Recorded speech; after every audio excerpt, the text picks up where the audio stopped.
Hello! Today we will overview the main menu on our timer controller, the TimeBoss. The controller is used for automating equipment like lights or irrigation to run on a daily schedule.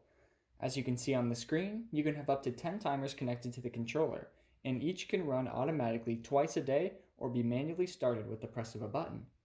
On this main menu screen, you'll see a couple things. First, in the top left is the Settings menu button. Clicking it will bring you to a menu list, so you can see here, and pressing the arrow once again will bring you back. On the opposite side of the top is the Wi-Fi button, which also shows the current connection strength. Pressing this will bring you directly to the Wi-Fi settings, and the arrow brings you back. Below the bar is where the current time of day is displayed. If this is incorrect, you can change it in the menu by pressing the menu button, then to Set Clock. Then we have the overview of the 10 timers. You can press each timer, for example timer 1, to view its current status in another menu. Based on the status here, the timer will look different in the main menu.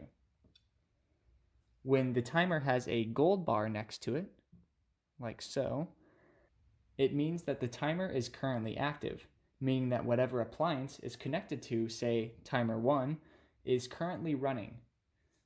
The colored bar at the base of the timer can mean 3 different things.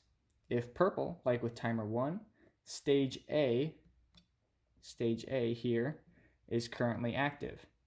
If maroon, like with timer 2, stage B is currently active. If green, like with timer 6, that means a manually started timer cycle is active. The time shown in those colored boxes is the remaining time left on the runtime. When this timer reaches 0, the appliance will turn off. If the box is gray in any way, that means the appliance is not turned on.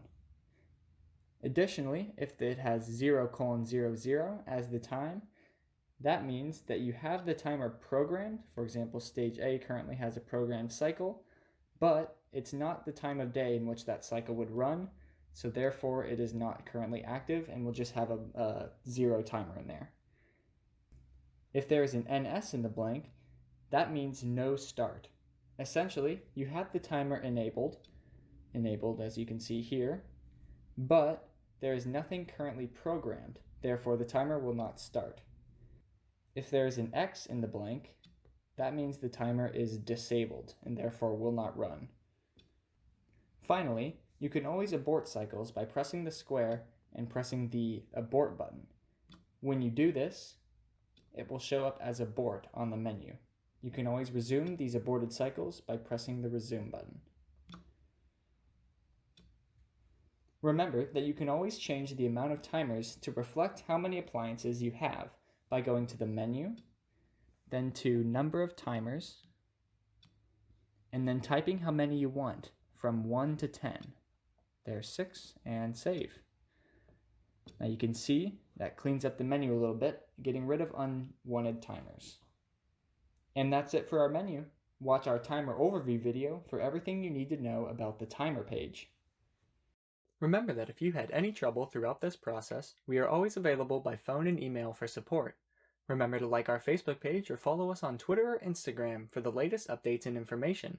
We also have an e-newsletter for other information and tips, and you can see many other tutorials on our YouTube channel for other issues you might have. Thanks!